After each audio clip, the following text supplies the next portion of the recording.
c'est une tendance générale à travers toute l'Europe.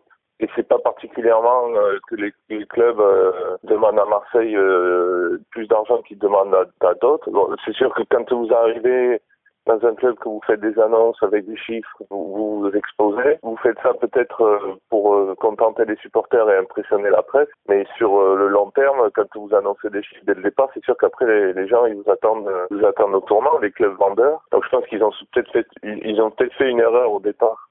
Ou alors c'était une erreur dont ils étaient conscients parce qu'ils voulaient bien communiquer.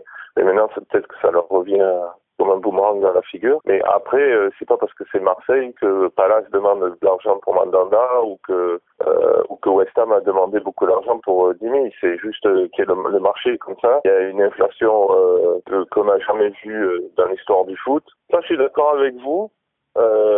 C'est de plus en plus difficile dans les grands championnats. Moi, je pense que l'exemple le plus à suivre est celui de Nice. Parce que Nice a moins d'argent que les clubs comme Saint-Etienne, que Rennes, évidemment que Marseille, et pourtant ils ont meilleurs joueurs.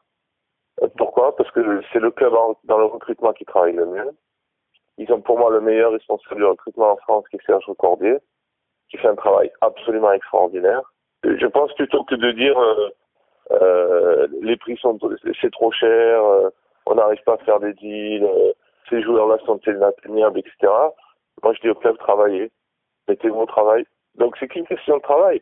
Mais les bons joueurs, il y en a toujours. Si vous êtes Marseille et que vous êtes cherché à recruter des joueurs qui sont à Naples, à Rome, à l'Inter, au Milan, à la Juve, dans les clubs anglais ou dans les clubs allemands, c'est sûr que ça va être difficile. La facilité, c'est de dire ok, Zoubi Zareta, il vient du Barça, donc regardons qui jouent pas au Barça ou dans les clubs espagnols, grands clubs espagnols, pour voir qui on peut prendre. Qui était à la Roma, bon, regardons qui c'est qui est à la Roma qui joue pas, ou dans les clubs ou dans les grands clubs italiens, qui c'est qui joue pas. Bon, dans l'Angleterre, qui c'est qui joue pas dans les grands clubs, et essayons de prendre ces joueurs-là. Et ça, je veux dire, vous et moi, tout le monde peut le faire.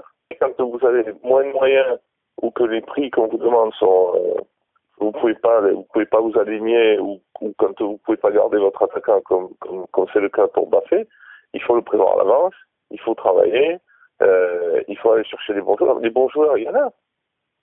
Et il faut aller les chercher. Mais vous pouvez pas être dans la situation de Marseille où apparemment vous avez moins de moyens que les autres, mais vous voulez vous adresser à des joueurs qui sont très chers.